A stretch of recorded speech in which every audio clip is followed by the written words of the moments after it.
धन कौर जी। माता हरचरण कौर जी उन संतों में से एक थी जिनका संपूर्ण जीवन परोपकार के लिए था, जो अपने वचन व कर्म से गिरते को खड़ा करते, जो सतगुरु की शिक्षा को क्रियात्मक रूप देकर जन जन तक पहुंचाने का प्रयास करती थी। उन्होंने मिशन के प्रचार प्रसार में सराहनीय कार्य किया। माता हरचरण कौर जी का जन्म 14 नवंबर 1912 को टिनशन, चीन में श्री हीरा सिंह जी के घर हुआ। आपके पिताजी उस समय अंग्रेज़ों द्वारा चलाई जा रही तेल कंपनी बर्मा शेल में कर्मचारी थे। आपका एक भाई साहिब सिंह व एक बहन हरबंस कौर थी। आपके माता पिताजी ने चीन में एक सड़क हादसे में शरीर त्याग दिया। इसके बाद आपके चाचा जी श्री बच्चन सिंह जी ने ही आपका और आपके भाई बहन का पालन पोषण किया। आपने 10वीं कक्षा तक की पढ़ाई चीन में ही प्राप्त की। इसके अतिरिक्त आप सिलाई, कढ़ाई व बुनाई में भी प्रवीण थी। आप उर्दू भाषा भी जानती थी। सन 1930 में भारत आकर केवल 18 वर्ष की आयु में ही आपका विवाह श्री प्रीतम सिंह जी के साथ हुआ। आप जी के 5 बच्चे थे, 3 बेटे और 2 बेटियां। ये आपकी विशाल सोच का ही प्रमाण था कि उस समय जबकि बेटियों की शिक्षा की ओर ध्यान नहीं दिया जाता था, तब भी आप जी ने अपने बच्चों की पढ़ाई को प्राथमिकता दी। विशेषकर बेटियों को आपने अपनी दोनों बेटियों जतिंदर कौर व सतविंदर कौर को डॉक्टरी की पढ़ाई करवाई और बेटों को भी उच्च शिक्षा दी। ये आपके गुरुदर पर की गई सेवा व समर्पण का ही फल है कि आज आपके सभी बच्चे अपने अपने जीवन में ऊंचाइयों को छू रहे हैं। आपकी सबसे बड़ी बेटी डॉक्टर जतिंदर कौर चीमा जी मोहाली में चीमा अस्पताल की जिम्मेदारी निभा रही हैं। इनके पति डॉक्टर बलवंत सिंह चीमा जी संयोजक मोहाली और जोनल इंचार्ज चंडीगढ़ के रूप में काफ़ी समय तक सेवा निभा चुके हैं। इस सेवा को निभाने में डॉक्टर जतिंदर जी का पूरा सहयोग रहा। अब डॉक्टर जतिंदर जी मोहाली ब्रांच में संयोजक की सेवा निभा रहे हैं।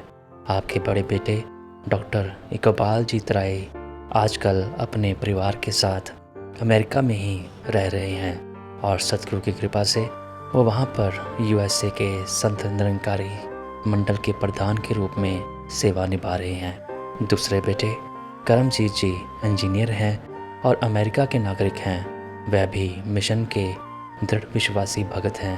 आपकी दूसरी बेटी डॉक्टर सतविंदर कौर जी भी अमेरिका में ही रहती हैं। सबसे छोटे बेटे डॉक्टर गुरपाल जीत सिंह जी अपने परिवार के साथ ईरान में रह रहे हैं। माता हरचरण कौर जी बचपन से ही धार्मिक प्रवृत्ति वाली थी। माता पिता के साथ आप गुरुद्वारे जाती और गुरबानी को बहुत ही ध्यानपूर्वक सुनती। धीरे धीरे पाठ मौखिक याद हो गए। ये क्रिया आपकी शादी के पश्चात भी चलती रही। भारत आकर भी आप यहाँ मकान लेते, वहाँ पहले अपना पाठ पूजा का कमरा चुनती थी। सुबह जल्दी उठकर गुरबानी पढ़ती और घर के कार्यों से फुर्सत मिलते ही अपने कमरे में जाकर सिमरन में लग जाती। आपके घर में जगत तारक श्री गुरु नानक देव जी की फ़ोटो लगी हुई थी।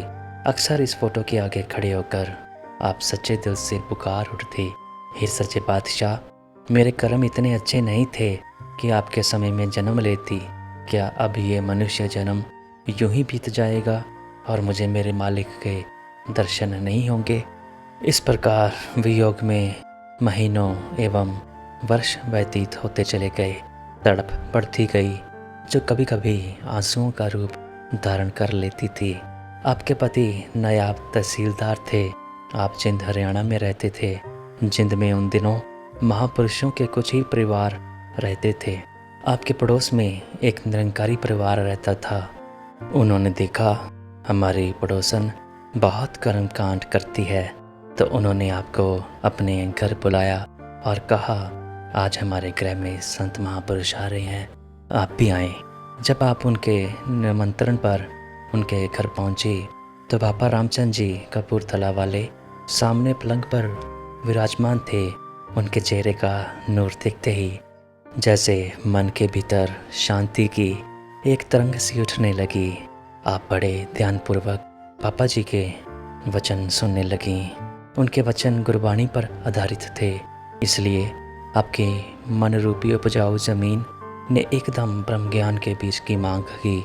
आपकी विनती स्वीकार करते हुए जब बाबा रामचंद्र जी ने इस सर्वव्यापक परमात्मा का इशारा देकर समझाया, तो आपके अंतःकरण ने एकदम आवाज़ दी कि यही निरंकार है जिसका बखान गुरबाणी में किया गया है।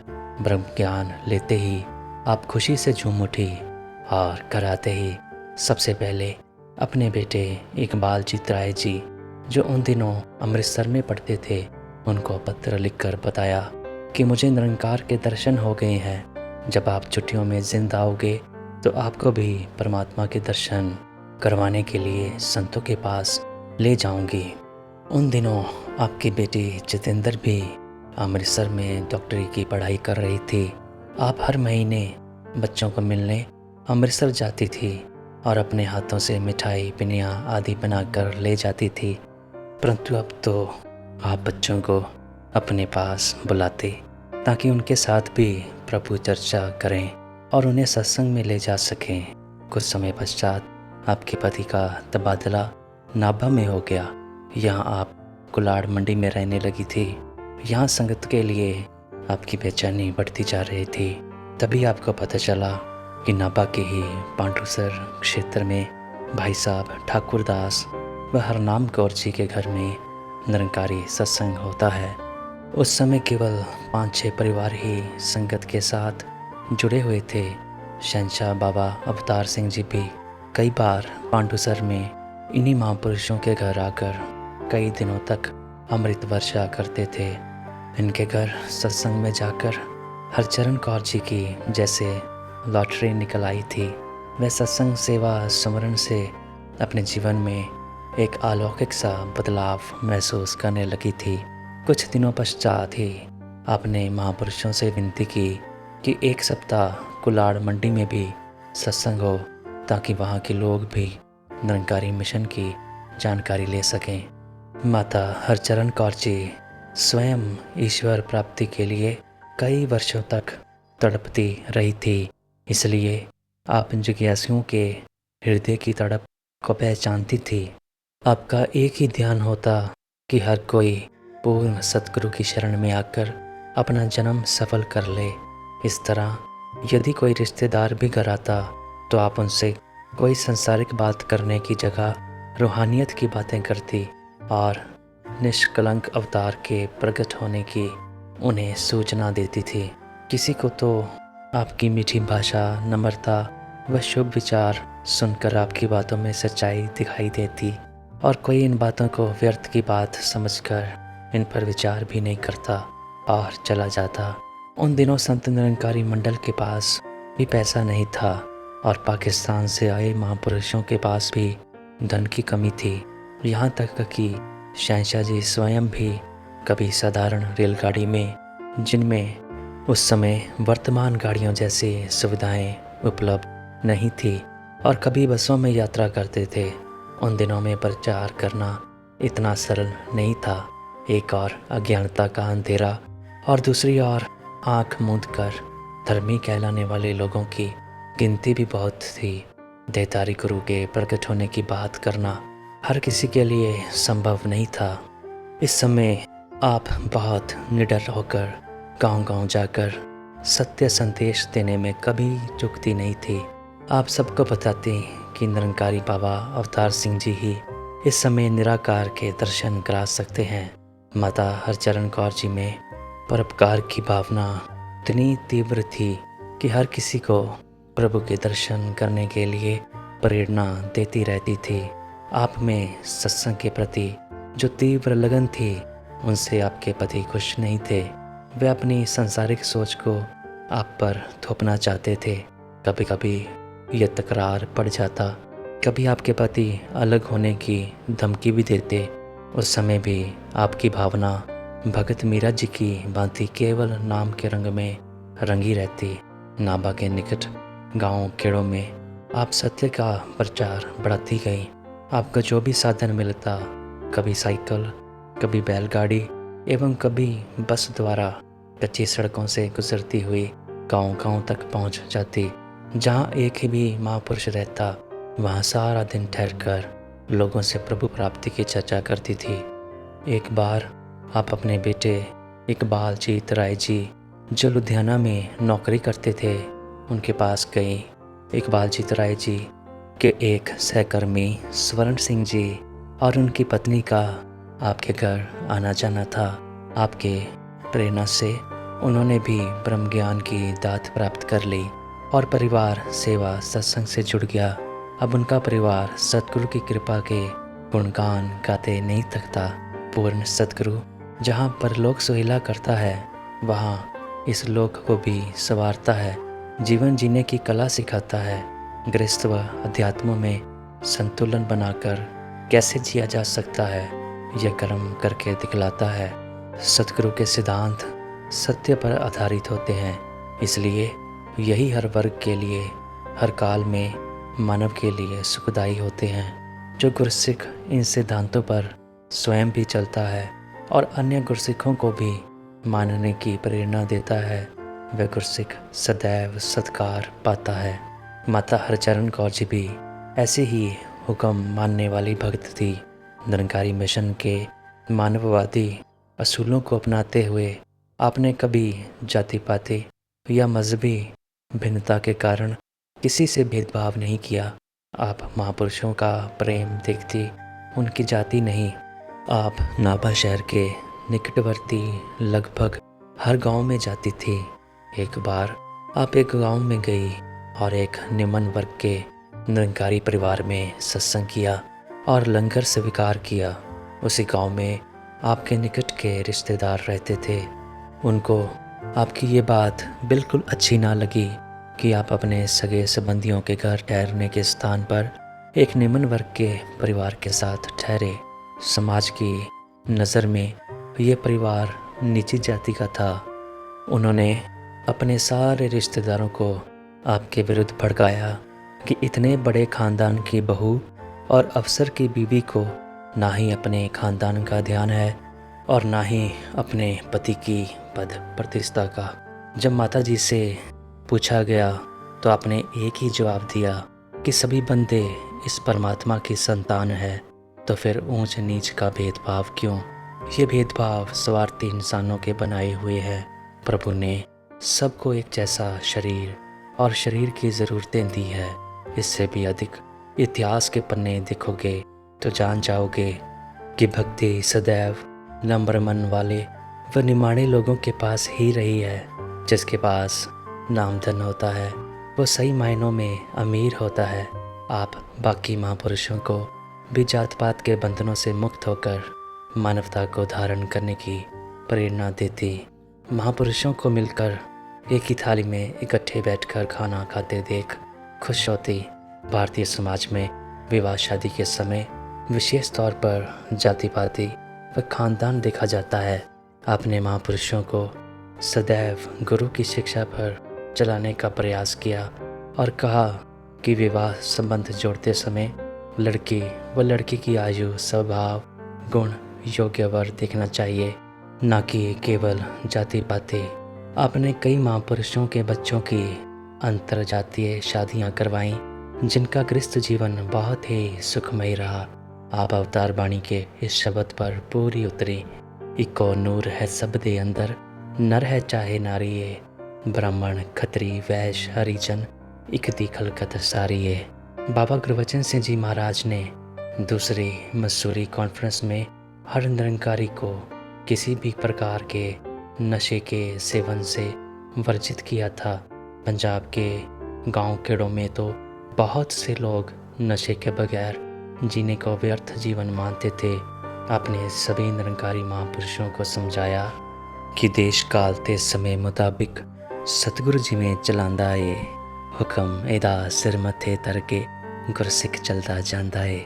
निरंकारी मिशन में ब्रह्म ज्ञान देने से पहले जो 5 प्रण लिए जाते हैं उनको नहीं बदला, बल्कि तीसरे प्रण का सही विश्लेषण किया है कि जो खाद्य पदार्थ हमारे शरीर, परिवार व समाज के लिए नुकसानदायक हो, उसका परहेज़ करना ही सही भक्ति है।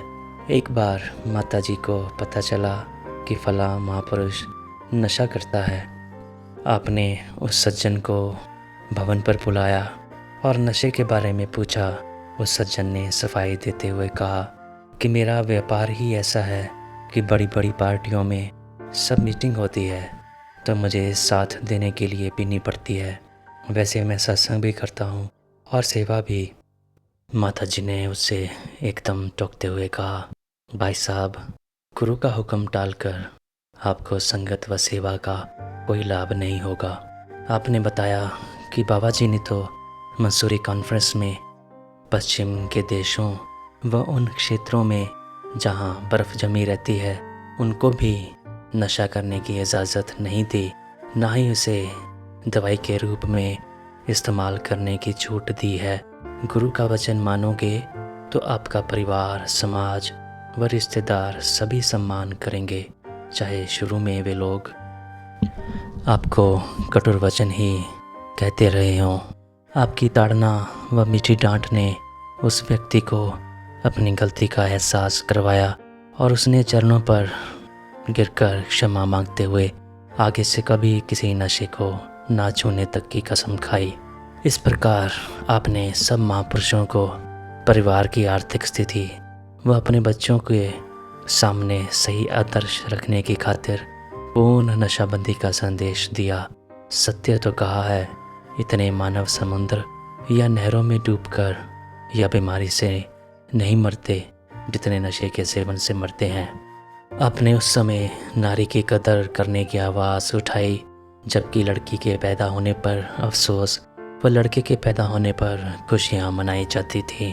आपने सदा यही संदेश दिया कि नर हो चाहे नारी, सभी में इस निराकार की ज्योति व्यापक है।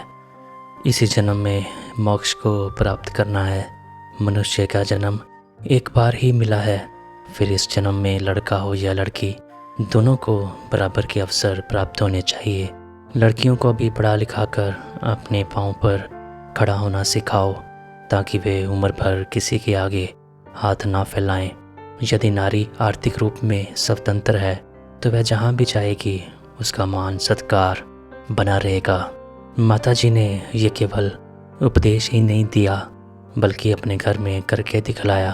आपने अपने बेटे इकबालजीत राय जी को उच्च शिक्षा डॉक्टरी के लिए यदि अमृतसर भेजा तो अपनी बेटी जतिंदर जी को भी अमृतसर में जाकर डॉक्टर की डिग्री लेने के लिए भेजा। आज आपके बेटे इकबालजीत जी अमेरिका में आराम से जीवन व्यतीत कर रहे हैं, तो वहीं बेटी जतिंदर जी पंजाब मेडिकल विभाग में एडिशनल हेल्थ डायरेक्टर के पद से रिटायर हुई हैं। केवल परिवार ही नहीं, आपने संगत की सभी बच्चियों को कुछ तकनीकी शिक्षा लेकर आर्थिक रूप में अपने पांव पर खड़ा होने की प्रेरणा दी। यदि कोई स्कूली विद्या अधिक ना प्राप्त कर सके तो उसे सिलाई कढ़ाई आदि के कोर्स करके अपना व्यवसाय शुरू करवाया। इसी प्रकार भाई साहब प्रीतम सिंह जी की बेटी कुलदीप आपके पास भवन पर रहती थी। आपने उसे पढ़ाया और उसे योग्य बनाया कि वह चंडीगढ़ में इनकम टैक्स विभाग में नौकरी करने लगी। माता हरचरण कौर जी ने सेवा, सुमरन, सत्संग करते हुए अपनी भक्ति की लकीर को कभी छोटा नहीं होने दिया। तन मन धन से सेवा तो उनकी दिनचर्या में शामिल थी। जब आप नाभा आई तो केवल 4-5 परिवार ही ज्ञानवान थे। ये परिवार नाभा के क्षेत्र पांडुसर में रहते थे और आपकी रिहाइश कुलाड़ मंडी में थी। आपने सोचा कि यदि सत्संग महापुरुषों के घर की चारदीवारी के अंदर होता रहा तो जिज्ञासु इससे लाभान्वित नहीं हो सकेंगे, इसलिए नाभा में भवन होना आवश्यक है। आपने भवन के लिए 1.5 बीघे का प्लॉट हीरा महल क्षेत्र में खरीदा। इसको खरीदने के लिए संगतों को भी सेवा करने के लिए उत्साह दिया। महापुरुषों के अंदर ये भावना भरी कि निरंकारी सत्संग भवन हम सबका साझा घर है। जैसे अपना घर बनाने के लिए तन मन धन लगाते हैं, वैसे ही सत्संग भवन के लिए भी सेवा करनी है। आप शहंशाह जी के वरदान, जो महात्मा बिल्डिंग फंड देंगे, दातार रहमत करेगा, उनके अपने घर भी बन जाएंगे और स्थान स्थान पर सत्संग भवन भी का सहारा लेकर एक एक महापुरुष को बिल्डिंग फंड देने के लिए प्रेरणा देती रहती, ताकि वह महापुरुष भी किराए के मकानों से छुटकारा पाकर अपने घरों में आरामदायक जीवन जिए। आपकी ये भावना किसी विशेष स्थान के साथ नहीं जुड़ी थी। आपका पक्का विश्वास था कि सत्य की आवाज़ को जन जन तक फैलाने के लिए आवश्यक है सबका साझा भवन हो, जहाँ हर जाति, हर मज़हब, हर वर्ग या आयु के लोग आकर अपने प्रभु के दीदार करके अपना मानव जीवन सफल कर सकें। जब पहली बार आप अपने बेटे इकबाल जीत राय के पास अमेरिका गई, तो आपने अपने बेटे से कहकर वहाँ की लोकल अखबार मंगवानी आरंभ कर दी। सुबह उठते ही पहले इस समाचार पत्र के पन्ने उलटती। एक बार आपके बेटे ने पूछ ही लिया, माताजी, अमेरिका की अखबारों में आप क्या ढूंढती हैं? आपने उत्तर दिया, मैं देखती हूँ कि इस क्षेत्र में सबसे कम रेट की ज़मीन कहाँ है, ताकि आपके शहर के निवासी भवन में आकर सत्संग कर सकें। आपकी प्रेरणा से ही वहाँ पर ज़मीन खरीदी गई और इतना बड़ा भवन बन पाया है। वहाँ भी आप बिल्डिंग फंड कटवाने के लिए प्रेरणा देती रहती। नाभा में भी कई कस्बों, गाँव में आपकी प्रेरणा से सत्संग आरंभ हो गया। माता हरचरण कौर जी का प्रेम सभी के साथ एक जैसा था। सारी संगत को वह अपने गुरु का परिवार मानती थी, क्योंकि संगत हमें निष्काम प्रेम देती है। आप नाभा की संगत के हर परिवार का हिस्सा बन चुकी थी। हर महात्मा, चाहे उसकी निजी समस्या हो या पारिवारिक या सामाजिक, आपसे सलाह लेकर समस्या का समाधान ढूंढ लेता था। आप भी हर महापुरुष से उसके परिवार, कारोबार, बच्चों की पढ़ाई आदि के बारे में पूछती रहती। यदि कोई महापुरुष कुछ दिन संगत में ना दिखाई देता, तो अपने सारे कार्य छोड़कर उसके घर जाकर उसकी संगत से गैर हाजिरी का कारण पूछती। यदि कोई किसी महापुरुष से किसी कारण नाराज़ होता, तो स्वयं उस महापुरुष की ओर से चरणों पर शीश रखकर क्षमा मांग लेती थी, जिससे सामने वाला महापुरुष खुद ही आपके चरणों में झुक जाता। आप समझती कि संगत हमारी खुराक है। शरीर के लिए जैसे भोजन ज़रूरी है, वैसे ही आत्मा के लिए सत्संग ज़रूरी है। आप सत्संग के साथ सेवा की भी प्रेरणा देती रहती और समझाती कि सतगुरु धरती धर्म है, तिस विच जिहा को बीजे तेहा फल पाए। सतगुरु की सेवा तन मन धन से करनी है। यदि पैसों की कमी है तो धन की सेवा करते रहो, बीज डालते रहो, देखना ये बीज कैसे फलदार पेड़ बनता है। आपकी प्रेरणा और सतगुरु की कृपा से कई महापुरुष, जिनके पास 2 समय का खाना भी पर्याप्त नहीं था, देखते ही देखते उनके जीवन में बहार आ गई। दुनियावी सुख भी मिलने लगे और रूहानी आनंद भी। आप सभी प्रचारकों को एक सीख देना ना भूलती कि जिस परिवार में जाओ, उनके पर्दे ढकने हैं। उस महापुरुष ने अपनी हैसियत से बढ़कर सेवा की होती है। फिर भी यदि कोई कमी रह जाए तो उसको कभी पता ना लगने दो। यदि दाल सब्ज़ी में नमक मिर्च अधिक लगे तो पानी डालकर पतला कर लो, और यदि कम लगे तो नमक का काम अचार से पूरा कर लो। यदि आपने भोजन को स्वाद से स्वीकार ना किया, तो जिस बहन ने सारा दिन लगाकर बड़ी श्रद्धा से आपके लिए प्रसाद तैयार किया है, उसे निराश ही होना पड़ेगा। एक बार एक महापुरुष जो माता जी के साथ ही संगत करने जाते थे, आपके साथ किसी गांव में गए। वहां आपको रात काटनी थी। रात का वो मौसम कुछ ठंडा हो गया। उस महापुरुष ने उस परिवार वालों से कंबल मांग लिया। माता जी ने उसे समझाया, यदि ठंड लगती तो अपने शरीर पर 2 कपड़े और पहन लेते। यदि उन महापुरुषों के घर कंबल ना होता तो उन्हें कितना महसूस होना था। एक प्रचारक को जैसा समय हो वैसा ढल जाना चाहिए। एक बार बाबा गुरबचन सिंह जी ने नाभा भवन पर आना था। आपने सबको मन के चाव पूरा करने एवं लाभ लेने की प्रेरणा दी। एक बहन की भावना तो बहुत ऊंची थी, लेकिन माया की तंगी थी। तब उसने अपना ध्यान माता जी के सम्मुख रखा तो माता जी ने सहज में ही कहा कि आप जिस चीज़ का बीज बोओगे उस चीज़ की फसल तैयार होगी। ਜਿਹੜੇ ਤਨ ਦੀ ਖਾਤਰ ਬੰਦਾ ਉੱਠ ਉੱਠ ਦੌੜਾ ਲਾਂਦਾ ਏ, गुरु दी सेवा जेकर करिए आपे भजदा आंदा है। आपको संगत से अथाह प्रेम था। एक बार कोई सवारी ना मिलने पर आप एक नौजवान महापुरुष की साइकिल के पीछे बैठकर दंदराले गांव में संगत करने जा रही थी।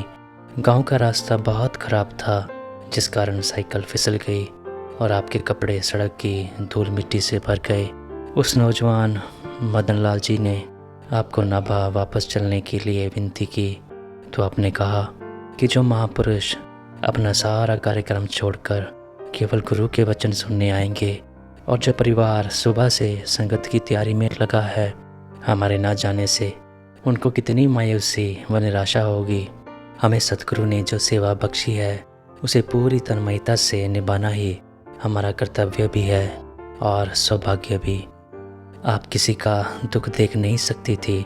जैसे बाबा हरदेव सिंह जी फरमाते थे, दुख तेरा हो या दुख मेरा हो, दुख की परिभाषा एक है। आंसू तेरे हों या आंसू मेरे हों, आंसुओं की भाषा एक है। एक बार एक महापुरुष बहन बहुत बीमार पड़ गई। उस बहन की आर्थिक स्थिति ऐसी नहीं थी कि वह महंगा इलाज करवा सके। आपने अपनी डॉक्टर बिटिया से सलाह करके उसके लिए अपने बेटे से टीके अमेरिका से मंगवाए। जब डॉक्टर को टीके लगाने के लिए दिए गए तो वह बड़ी हैरानी से पूछने लगा, ये टीके तो पूरे भारत में एक दो जगह ही शायद मिल सकते हों, परंतु आपने कहाँ से लिए हैं? जब उसे पता चला कि इनकी संगत की इंचार्ज बहन ने अमेरिका से अपने बेटे के द्वारा मंगवाए हैं तो वह भी कहने लगा, धन्य है आपका मिशन, धन्य है आपका गुरु, जो आज के इस स्वार्थी युग में ऐसी कर्मठ विभूतियों द्वारा मानवीय मूल्यों को जिंदा रख रहा है। सत्य है, ऐसे लोग ही मानवता की पहचान होते हैं। वह बहन तो बिल्कुल स्वस्थ हो गई, पर उसकी बीमारी मिशन की शिक्षा को प्रचारित कर गई। अक्सर महापुरुष जब सतगुरु के दर्शन करने आते हैं तो अपने लिए या अपने परिवार के लिए आशीर्वाद मांगते हैं, लेकिन माताजी ने सदैव अपनी संगत के भक्तों के लिए ही मांगा। एक बार आप भाई साहब मान सिंह जी को दिल्ली सतगुरु के पास लाई। जब आप दिल्ली निरंकारी कॉलोनी पहुँचे तो बाबा गुरबचन सिंह जी अवतार पार्क में सैर कर रहे थे। आप वहीं दर्शन करने चली गई। जब नमस्कार की तो बाबा गुरबचन सिंह जी ने आपका हाल चाल पूछा तो आपने कहा, सच्चे पातशाह आपकी बहुत कृपा है, आप इस महापुरुष पर भी कृपा करो कि इसका मकान बन जाए। बाबा जी का आशीर्वाद आया कि मकान शुरू कर दो, निरंकार ठीक करेगा। वहाँ से आते ही आपने उस महापुरुष को कहा कि आप मकान का निर्माण कार्य आरंभ कर दो। वह महापुरुष कहने लगा, माता जी मेरे पास जो रकम है वे तो मैंने बेटी कुलदीप की शादी के लिए इकट्ठी की हुई है। आपने उसे हौसला देते हुए कहा कि आप अपने मन से बेटी की शादी की चिंता निकाल दो।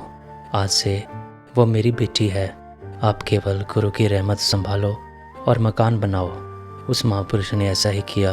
उनका मकान भी बन गया और बेटी की शादी भी सतगुरु की कृपा से शान से हो गई। आप सभी की ज़रूरतों को महसूस करके दूर करने का प्रयास करती थी। आपके पास भवन में 2 बच्चे निक्का जी एवं कुलदीप जी रहते थे। आपने उन बच्चों को पढ़ाया। स्कूल में जब पेपर होते तो उन्हें सिमरन कराते, चरणामृत पीने को कहते और स्वयं भी उनकी सफलता के लिए अरदास एवं सिमरन करती थी। आप सभी संतों को जीवन के उतार चढ़ाव व दुख सुख के समय इस निरंकार का सहारा व सतगुरु पर विश्वास बनाए रखने की प्रेरणा देती थी। एक बार एक बहन जो लुधियाना में रहती थी, उसके नौजवान बेटे की मृत्यु हो गई। वह बहन दिन रात अपने बेटे के वियोग में रो रो कर समय काट रही थी। जब उसके रिश्तेदारों से उसकी इस दशा का आपको पता चला तो उस बहन को नाबा बुलवा लिया। 10-12 दिन उसे अपने पास रखा। निरंकार के हुक्म में जीना ही गुरसिक की पहचान है। दृढ़ता वाले वचनों से उसका हौसला बढ़ाया, उसे सत्संग व सेवा में अपना समय निकालने की प्रेरणा दी। कुछ दिनों पश्चात ही वह बहन बेटी की जगह अब अपने सतगुरु को याद करने लगी और माता जी का धन्यवाद किया, जिन्होंने पटरी से उतरी रेलगाड़ी को दोबारा गुरमत की पटरी पर लाने का शुभ कार्य किया। जब वह बहन वापस लुधियाना गई तो उसकी सोच व कर्म बदल चुके थे। संत महापुरुष मेहनत मजदूरी करके यथाशक्ति सेवा करते हैं। सतगुरु के चरणों में पहुंचा एक एक पैसा उनके खून पसीने की कमाई होता है। इस माया का प्रयोग केवल मिशन के प्रचार प्रसार व भवन निर्माण आदि कार्यों में हो, यही प्रबंधकों को सिखलाई सदैव दी जाती है। माता हरचरण जी भी इस बात का विशेष ध्यान रखती थी कि सत्संग का एक एक पैसा सही जगह इस्तेमाल हो, इसलिए गुरु का लंगर व्यर्थ ना जाए, भवन में बिजली पानी फजूल ही ना खर्च हो आदि छोटी छोटी बातों का भी ध्यान रखती थी।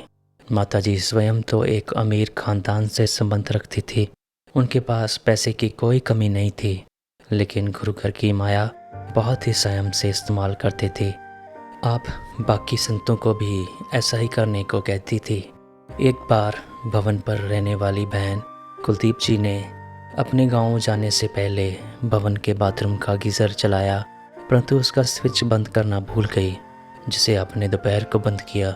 जब वह बहन गांव से वापस आई तो आपने उसे इस भूल के कारण जो फजूल खर्च हुआ उसके लिए उसको एहसास करवाया और भविष्य में ऐसा ना करने की शिक्षा दी। आप स्वयं भी गुरु घर का एक पैसा भी अपने निजी कार्य के लिए खर्च नहीं करती थी। एक बार आप डेराबस्सी पंजाब संगत करने गई।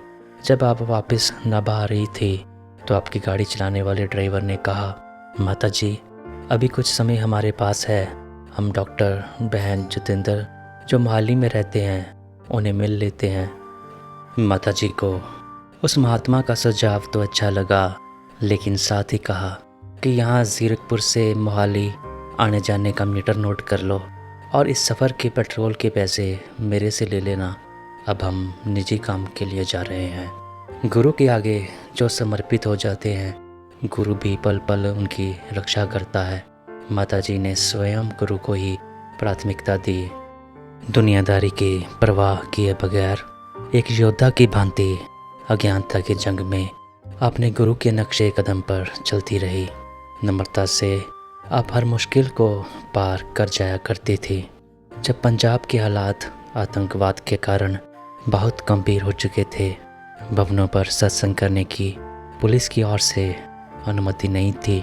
माता जी ने एसडीएम को मिलकर सत्संग करने की आज्ञा ले ली, लेकिन एसडीएम ने पुलिस का सिपाही भवन की पहरेदारी के लिए भेज दिया। माता जी ड्यूटी पर तैनात सिपाही से भी मिशन की चर्चा करती और उसकी चाय पानी की सेवा भी करती। रात को उस सिपाही को चौकस रहकर ड्यूटी देने के लिए प्रोत्साहित करके आप सोने के लिए चली गईं। सुबह उठकर माता जी चाय का कप सिपाही को पकड़ाते हुए पूछने लगी, रात सही बीती है? आप जाग रहे थे कि सो गए थे? इस पर उस सिपाही ने एकदम कहा, माता जी सच बात तो ये है कि रात भर एक बुजुर्ग हाथ में खुंडी लिए भवन के चारों ओर पहरा देता रहा था। मैं तो यहाँ गेट के पास ही बैठा रहा। माता जी उस सिपाही को भवन के अंदर ले गए। बाबा गुरबचन सिंह जी की फ़ोटो दिखाई तो वह एकदम कह उठा, हाँ जी यही बाबा तो रात भर पहरा दे रहा था। जब उसे पता चला कि यही समय के सतगुरु हैं तो वह भी नतमस्तक हो उठा और कहने लगा, कितने भाग्यशाली हैं आप लोग, आप बिस्तर पर आराम से सोते हो और आपका गुरु आपका पहरा देता है। उस सिपाही ने भी माता जी से ब्रह्म ज्ञान की दात प्राप्त की और आनंद से जीवन जीने लगा। आपको यदि किसी रिश्तेदारी में जाना भी पड़ता तो वहाँ भी अपने सतगुरु की चर्चा ही करती, अपने कर्तव्य को पूरी निष्ठा से संभालती। एक बार अपने दोते नाती की शादी करके एकदम आप नाभा में वापस आ गई, क्योंकि वहाँ किसी महापुरुष के घर में बेटी की शादी का प्रोग्राम था और आपने उस परिवार को खुशी देना अपना कर्तव्य समझा। एक बार आपकी बेटी जतिंदर जी सुबह सुबह मोहाली से नाभा पहुंची।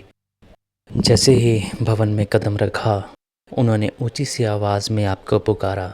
आपने उन्हें आते ही कह दिया कि यदि माँ को मिलने आई है तो ठीक है, लेकिन यदि अपने साथ मोहाली ले जाने के लिए आई है तो मेरी प्राथमिकता इस समय संतों द्वारा सेवा में आई गेहूँ को दिल्ली लंगर में भिजवाने की है। आप स्वयं संतों की सेवा की कदर करती। जब तक गेहूँ की बोरियों से ट्रक भरकर दिल्ली के लिए रवाना नहीं हो जाता, तब तक वह चैन से नहीं बैठती थी। यही समर्पण का भाव आपने अपने बच्चों में भी भरा। आपकी बेटी इतने बड़े पद एडिशनल हेल्थ डायरेक्टर पंजाब की पोस्ट से रिटायर होकर भी इस पद पर रहते हुए भी मानव सेवा को ही नारायण पूजा मानती रही हैं।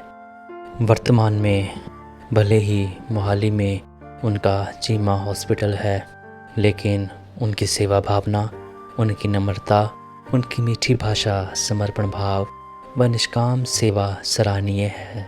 जतिंदर जी के चीमा हॉस्पिटल मोहाली में पता नहीं कितने ही गरीब लोगों का निःशुल्क इलाज होता है।